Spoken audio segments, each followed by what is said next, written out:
Curta, compartilhe, comente e se inscreva no canal. Em nome do Pai, e do Filho, e do Espírito Santo. Amém.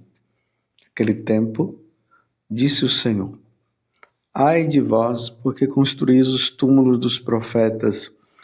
No entanto, foram vossos pais que os mataram. Com isso, vós sois testemunhas e provais as obras de vossos pais, pois eles mataram os profetas e vós construís os túmulos. Por isso que a sabedoria de Deus afirmou: Eu lhes enviarei profetas e apóstolos, e eles matarão e perseguirão alguns deles, a fim de que se peçam contas a esta geração do sangue de todos os profetas, derramado desde a criação do mundo, desde o sangue de Abel até o sangue de Zacarias, que foi morto entre o altar e o santuário.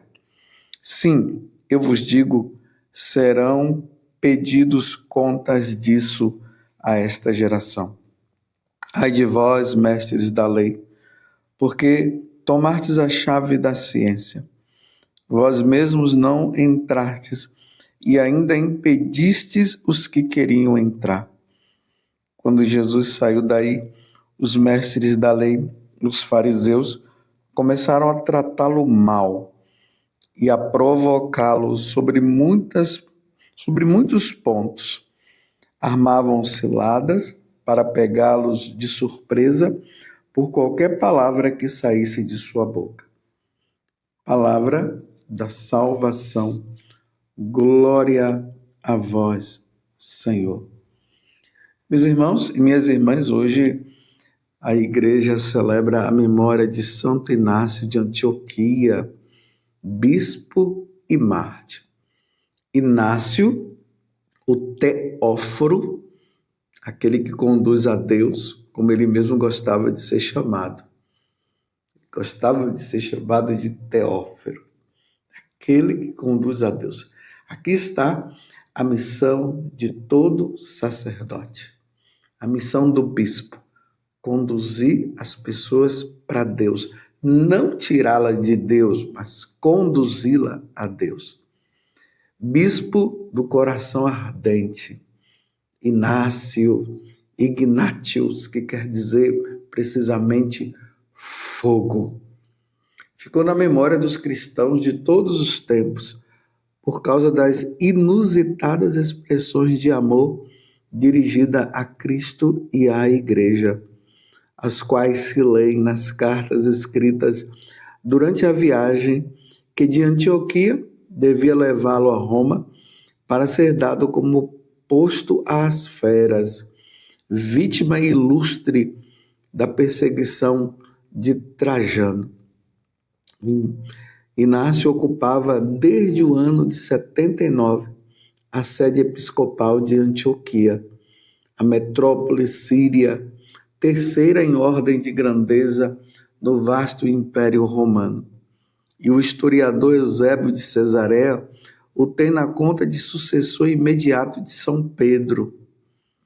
Informa-nos de que Inácio foi mandado da Síria a Roma para ser lançado como alimento às feras. Eram assim, meus irmãos, para dar testemunho, para ser realmente de Cristo no tempo da perseguição, significava ser preso e levado às feras se eles não renunciassem ao cristianismo.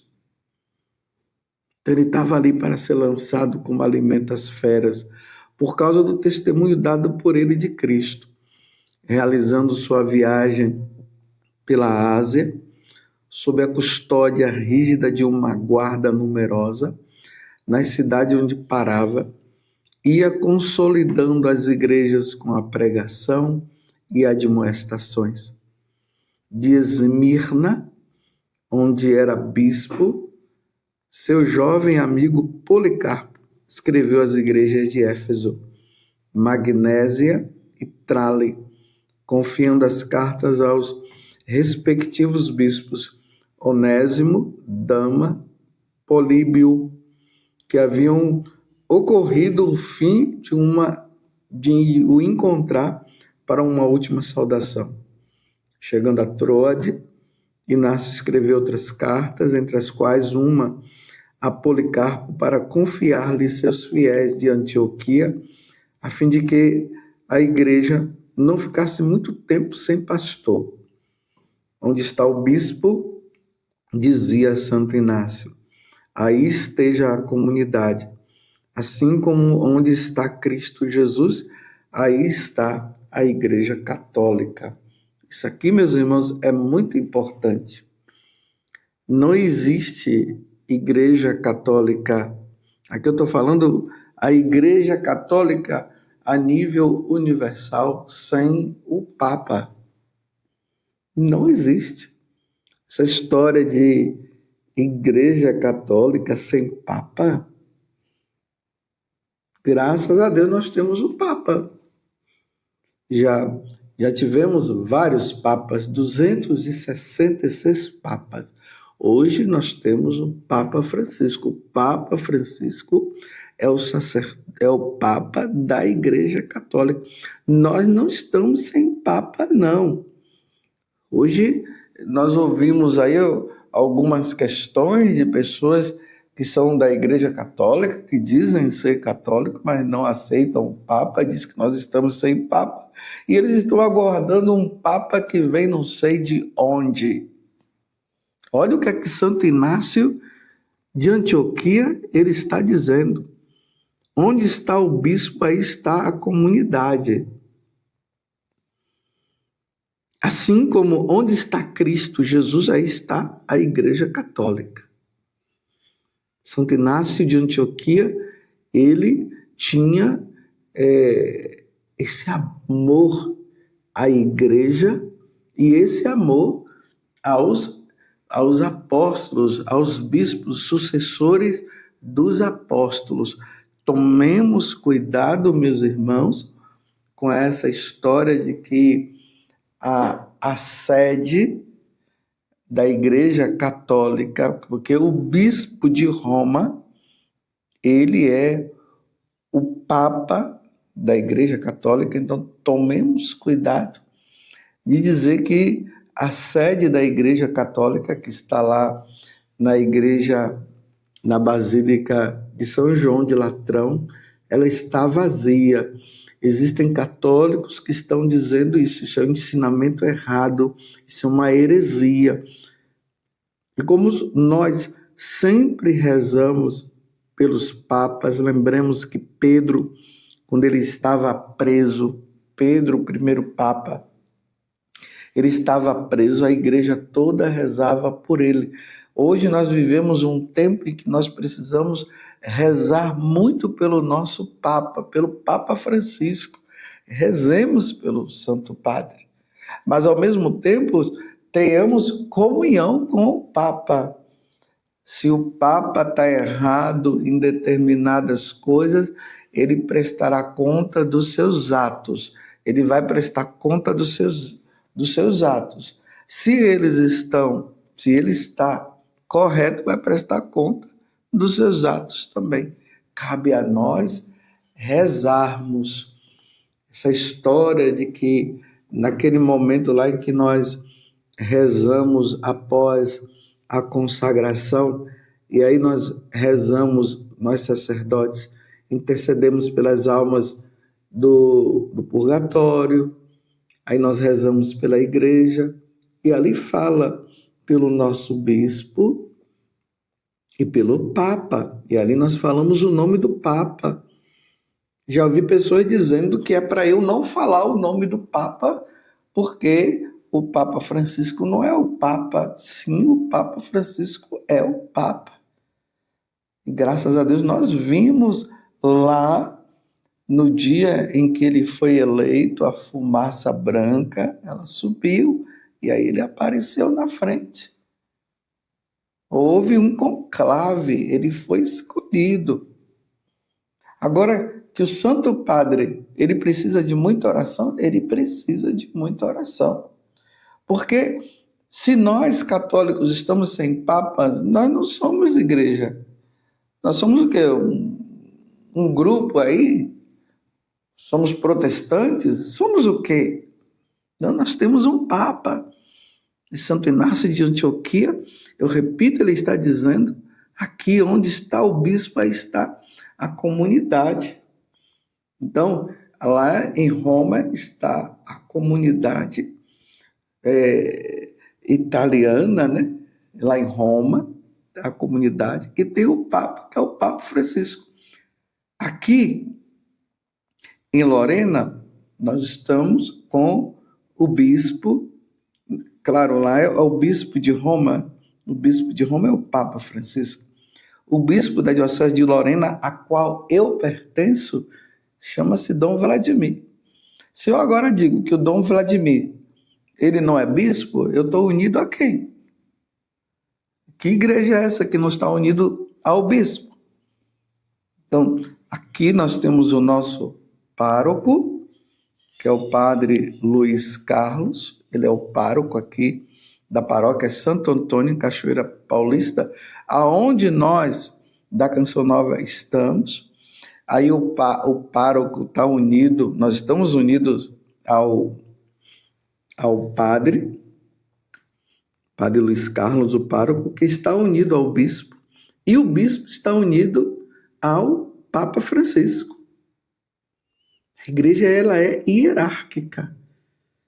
A igreja católica, ela só fica vacante ali naquele intervalo onde um papa morre, e aí o conclave, os cardeais vão para escolher o novo bispo de Roma, porque o papa é o bispo de Roma, então ele morrendo, então a igreja de Roma fica vacante, fica sem o bispo, e a igreja católica fica sem o papa.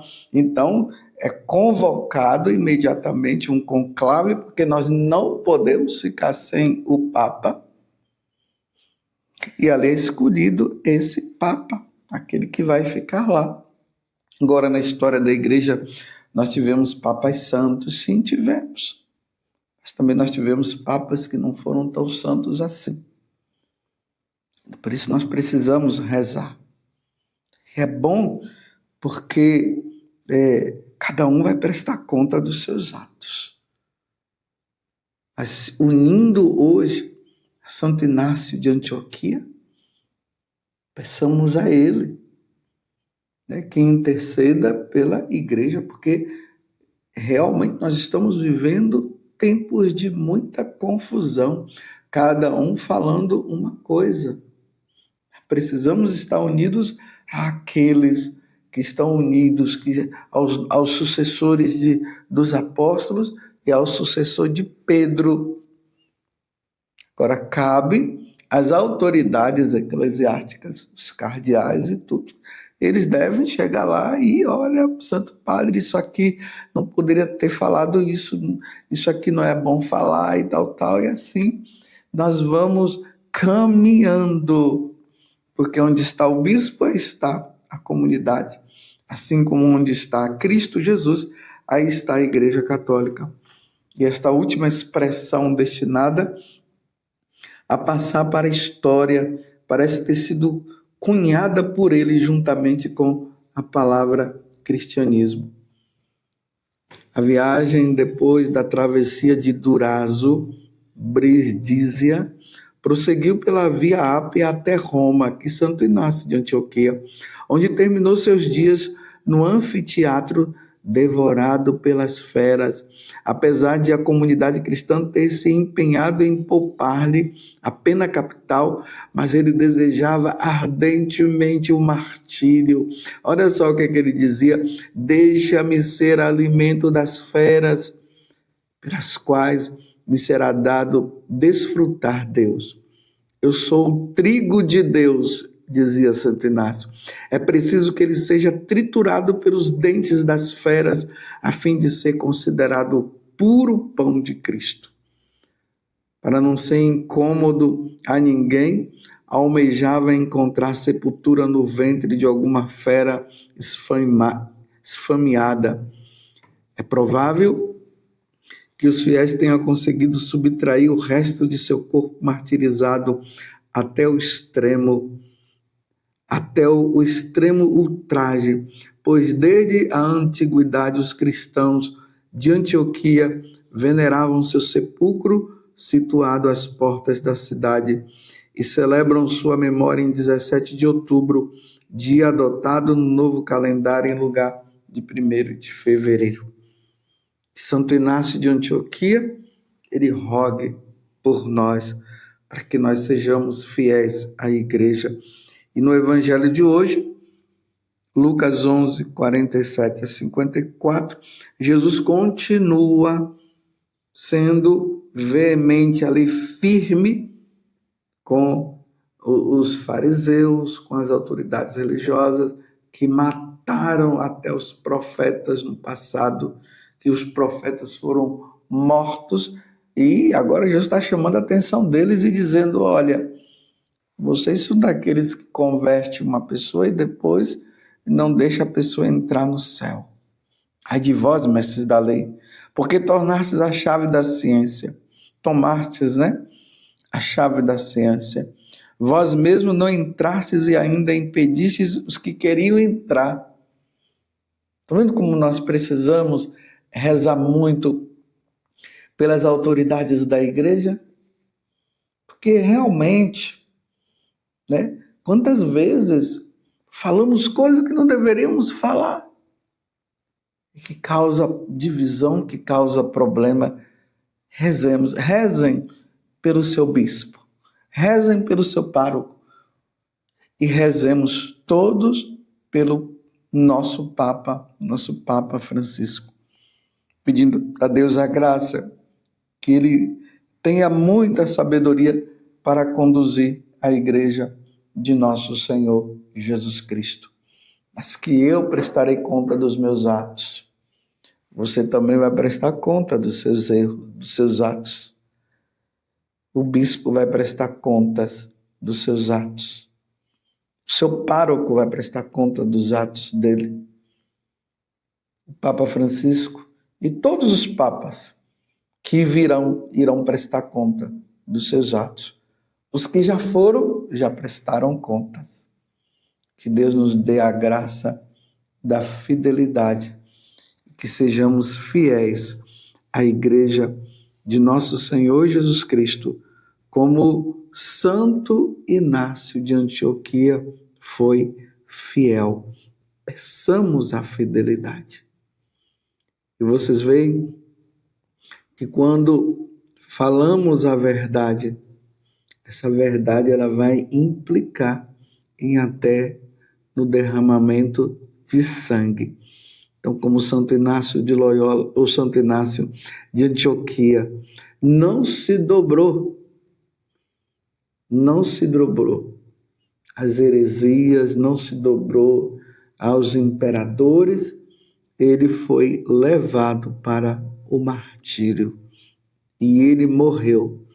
E a alegria dele era tão grande de saber que ele estava indo para ser triturado pelas feras, que ele dizia para os cristãos: não me impeçam, eu preciso ir, eu preciso ser triturado, eu preciso ser morto por amor ao meu Senhor, porque ele sabia que logo após o martírio ele iria se encontrar com o Senhor.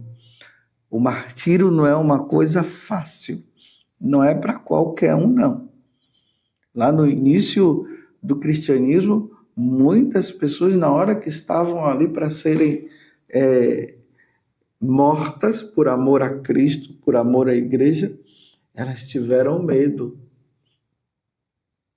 E aí elas renunciaram. Mas tiveram os outros, crianças, adolescentes, jovens, adultos, pais, mães, casais, padres, tudo, bispos que se entregaram por amor a nosso Senhor Jesus Cristo. Ó Virgem Santíssima, não permitais que eu viva e nem morra em pecado mortal. Em pecado mortal eu não hei de morrer, porque a Virgem Santíssima há de me valer. Valei-me, Virgem Santíssima. Louvado seja nosso Senhor Jesus Cristo, para sempre seja louvado. e a sua mãe, Maria Santíssima, e desça sobre você, pela intercessão de Nossa Senhora, a bênção de Deus Todo-Poderoso, Pai, Filho e Espírito Santo. Não se esqueça, reze pelo seu pároco, reze pelo seu bispo e rezemos pelo Papa.